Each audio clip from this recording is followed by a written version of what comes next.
जय श्री कृष्ण। राधे राधे। आइए सुनते हैं मोर मोरनी की प्रेम कहानी।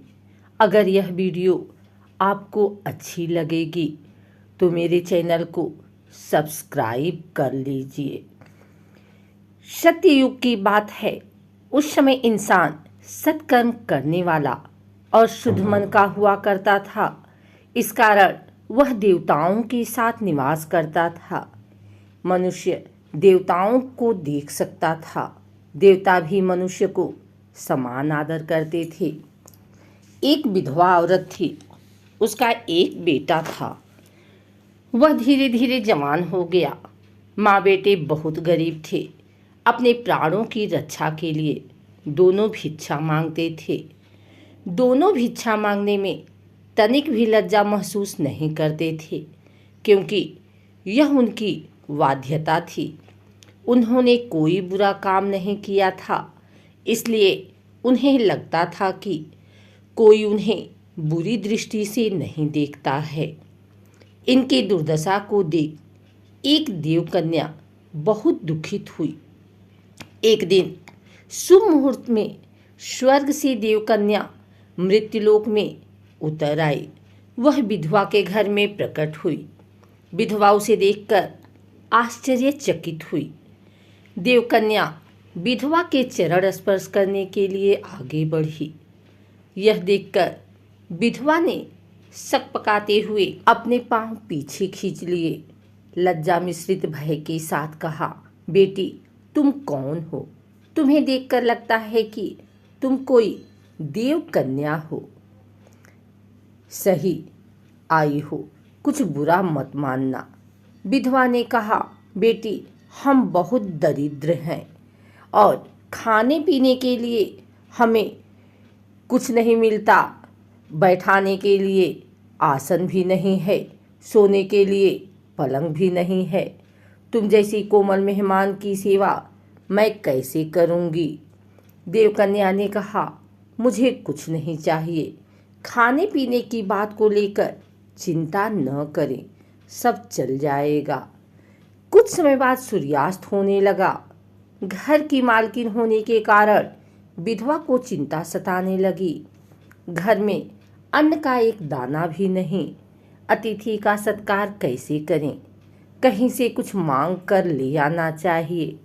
देवकन्या ने विधवा की चिंता को टाड़ लिया। उसने अपनी अंजुली को आगे किया तो वह चावल से भर गया। वह कहने लगी, यह चावल ले लीजिए, आज के लिए पर्याप्त है। विधवा ने लाचार होकर चावल लिया। उसने इसी से देवकन्या का सत्कार करने की ठान ली। सोचा, हम तो भूखे भी रह सकते हैं, मेहमान को भूखा कैसे रखें? वह बागान से सब्जी तोड़ लाई और उसे पकाया। देवकन्या के दिए चावल में से आधा अलग किया ताकि सुबह भी उसके लिए खाना बन सके। उसने उतना चावल बनाया जो मात्र एक जन के लिए पर्याप्त था। विधवा ने देवकन्या के लिए पत्ते पर खाना परोसा। यह देखकर देवकन्या ने कहा, आप दोनों के लिए भोजन कहाँ है? आइए तीनों एक साथ खाते हैं। पतीले में खाना नहीं था, इसलिए विधवा ने कई बहाने बनाए, पर कन्या बार बार कहने लगी तो माँ बेटे भी सकुचाते हुए खाना के लिए बैठ गए। कन्या ने कहा, खाना परोस लीजिए। विधवा ही जानती थी कि पतीला खाली है, अब क्या करें? उसे पसीना आने लगा। कन्या ने स्वयं उठकर पतीले का ढक्कन खोला। यह क्या? पतीला चावल से भरा था। तीनों ने पेट भर खाना खाया। रात बहुत हो गई थी, इसलिए सोने का समय हो गया था। विधवा के घर में कोई पलंग नहीं था, इसलिए तीनों जमीन पर सो गए। विधवा ने देवकन्या को अपने साथ सुलाया। विधवा का बेटा कमरे के दूसरे कोने में सो गया। दूसरे दिन सुबह कन्या जल्दी उठ गई। उसने माँ बेटे के जगने से पहले ही घर द्वार की साफ सफाई की, सभी बर्तनों को धो डाला। विधवा ने उठकर हाथ मुंह धोया और मेहमान के लिए नाश्ता बनाने के लिए कल रखे हुए चावल में हाथ दिया तो पाया चावल धोए गए हैं।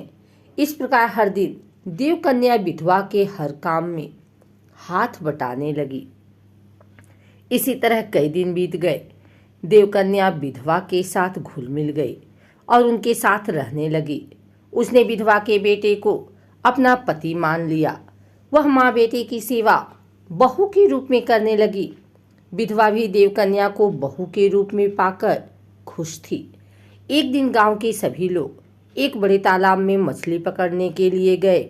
विधवा भी उसमें शामिल हो गई।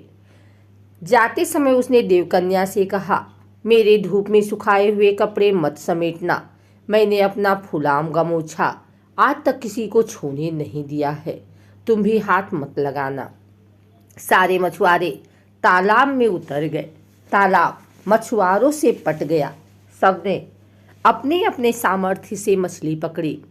सबने अपनी अपनी खालोई मछली रखने के लिए बनाई गई बांस की टोकरी मछली से भर ली। इतने में चारों ओर अंधेरा छाने लगा और अचानक तेज आंधी तूफान आया।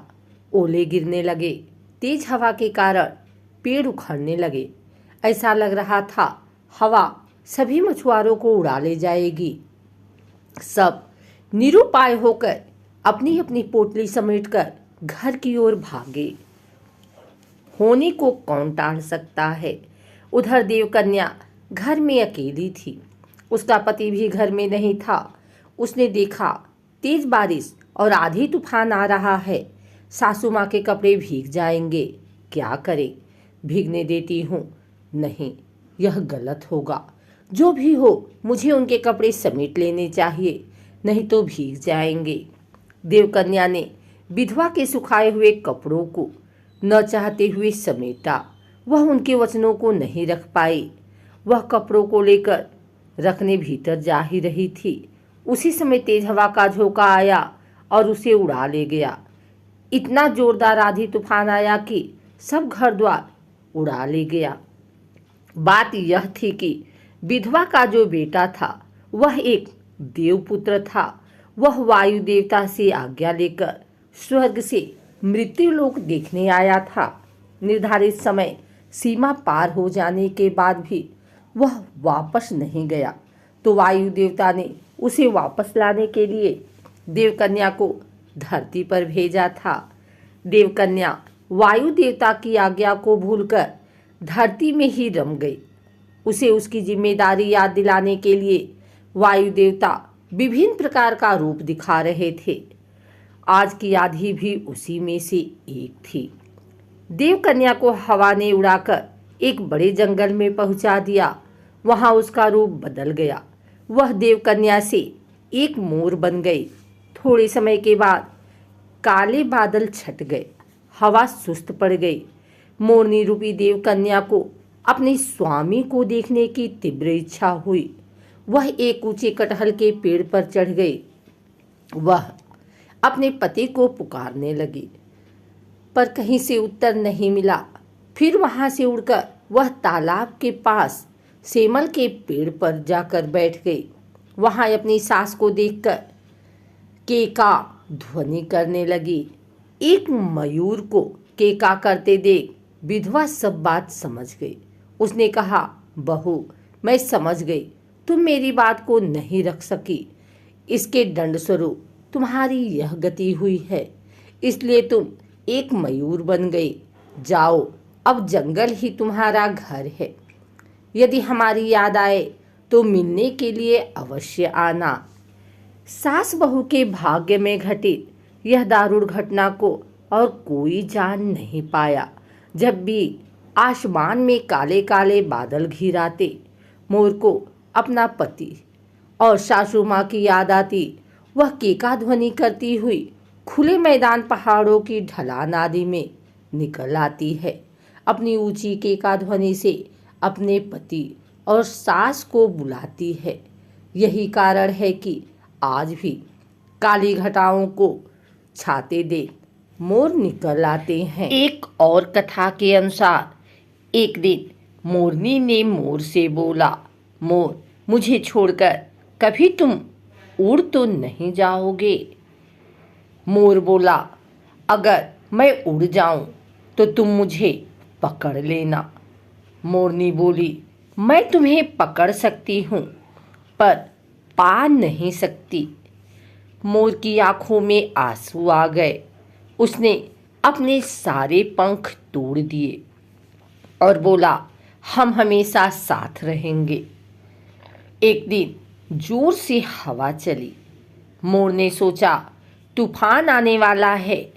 तभी मोर बोला, मोरनी, तुम उड़ जाओ, मैं नहीं उड़ सकता हूँ। मोरनी, अपना ख्याल रखना। यह कहकर वह उड़ गई। जब तूफान थमा और मोरनी वापस आई तो उसने देखा कि मोर मर चुका था और एक डाली पर लिखा था कि काश वो एक बार तो कहती कि मैं तुम्हें छोड़ के नहीं जा सकती, तो शायद मैं तूफान आने से पहले नहीं मरता। अगर आपको हमारी यह वीडियो अच्छी लगी हो तो इसे लाइक करें, कमेंट करें, शेयर करें। हमारे चैनल को सब्सक्राइब करके बेल नोटिफिकेशन ऑल पर सेट कर लें ताकि आगे आने वाली वीडियो सबसे पहले आप तक पहुंच सके। धन्यवाद।